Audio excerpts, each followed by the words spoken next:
Re! Viss ēters ir te!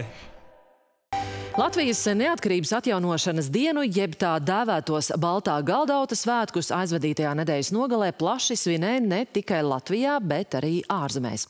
Ar klusu svētbrīdi un skanīgām dziesmām vairāk 10 latviešu šodienu pavadīja Vācijas pilsētā Freiburgā, kur Cēringenes kalnā slejas latviešu centrs Bērzaine. Stāsta latviešu žurnāliste Ieva Strazdiņa. Sestdienas pēcpusdienā par Vācijas kalniem atskan Latvijas himna, un pēcāk atkal satikšanās un svētku prieka piepildītas čalas. Te ieradušies desmitiem latviešu no malu malām, lai sadziedātos, kopīgi ieturētu svētku maltīti un pats galvenais pateiktos par brīvu un ziedošu Latviju. Kā ik gadus tradicionāli, tā atkal šogad, manuprāt, varbūt tas svarīgākais šai dienā pieminēt, kāds spēks ir mūsu dziesmai, kāds spēks ir mums sanāk kopā.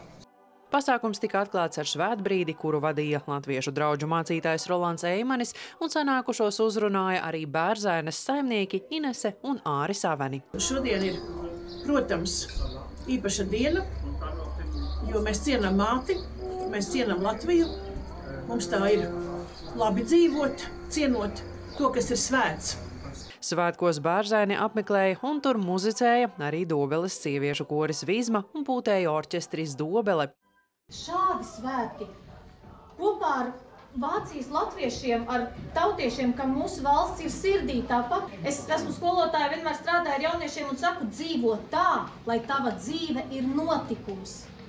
Mums tas ir notikums. Bērzaines saimniecība Cēringenes pilsdrupu pakājē tika izveidota pirms vairāk nekā 70 gadiem. Sākotnēji tā bija latviešu kara invalīdu mītne, taču laika gaitā pārtapusi par viesu namu un vietu, kur latvieši satiekas dažādās svētku reizēs. Vēl nesen tur krāšņi nosvinētas lieldienas, un jau drīz māja tiks pošta arī vasaras saulgriežiem.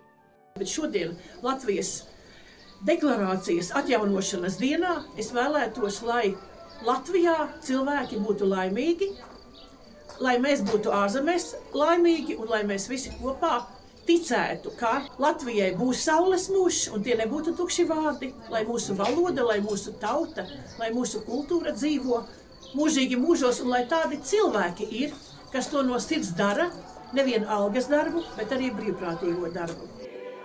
Latvieši.com sadarbībā ar diasporas reportieriem Vācijā.